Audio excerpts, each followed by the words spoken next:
us, Raymond Vickery. Thank you very much for joining us here on the programme. We now move on but stay in Europe. French Rafale fighter jets are now patrolling Polish skies as part of NATO's Eastern Sentry operation. The move comes after Russian drones violated Poland's airspace earlier this week.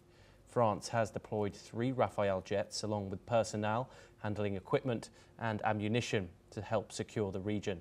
The aircraft became fully operational on Friday, according to the French armed forces.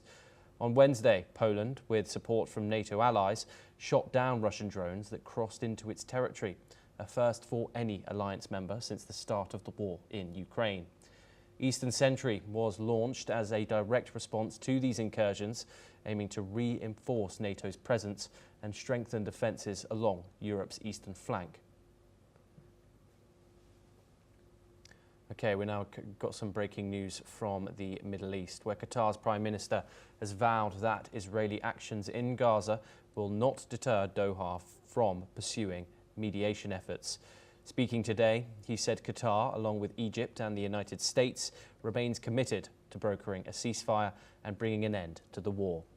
The Prime Minister warned that Israel's escalation would only undermine de-escalation efforts and hinder negotiations. He stressed that Doha will continue engaging all parties despite growing obstacles on the ground. The leader has further urged the world to stop using double standards and punish Israel. We are now joined by Mohammed Osman. He's an international relations specialist and he joins us live from Cairo in Egypt. Thank you very much for joining us, Mohammed, here on the programme. Mohammed, of course, the Qatari capital is still reeling from that Israeli attack where it attempted to assassinate Hamas's leading negotiating team. How important is it for this war that that the Qatari Prime Minister and the Qatari government has made this decision despite this attack that happened on a sovereign nation just a few days ago? Thank you for having me, Thomas. Greetings to you and to your dear audience. Unfortunately, we are witnessing a rather unprecedented situation, maybe in contemporary international relations, where a mediator is targeted by one of the belligerents it's mediating between.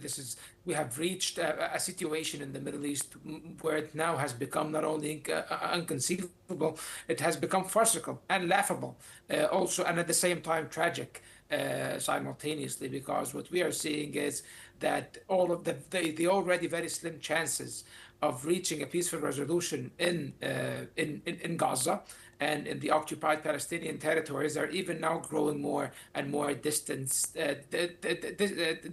Unfortunately, it seems that Israel's endgame by undertaking such a brazen strike, and of course a brazen violation of Qatari sovereignty, by such a brazen step, they did not only intend to assassinate members of Hamas or some of Hamas's leadership, so they attempted to do. This is a marginal goal. I think that the actual goal was to completely diminish the chances of the success of any initiatives for de-escalation and reaching a ceasefire and a hostage exchange agreement.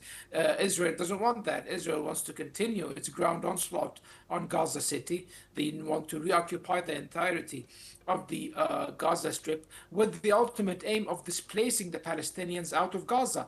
And this is no secret. This is the public stance of the Israeli government and members of the Israeli government and Prime Minister Netanyahu himself, who dresses this as or disguises these aims as facilitating the voluntary departure of the Palestinians.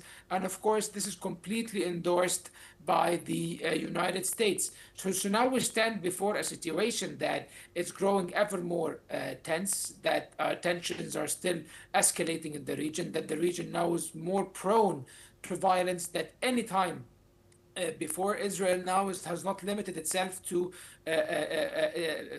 targeting its adversaries. It targeted its adversaries, Hezbollah in Lebanon, the Houthis in Yemen, Hamas in the occupied territories. They targeted Iran, pro-Iranian militias in Iraq. They targeted the Syrian regime, the Assad regime before, because it was aligned with Iran. Now they expand into Syrian territories and they target groups that they consider radical Islamist groups. However, now when they go ahead and target Qatar, a country that they have official economic and political relations with, and that was running a mediation between them, along with Egypt, between them and the Palestinian factions, this is an unprecedented escalation that actually threatens that the already established peace agreements between Israel and a variety of countries in the region, including Egypt. By the way, Egypt has signed a peace agreement with Israel ending the state of war back in 1979. However, now the relationship between both countries has deteriorated to their lowest levels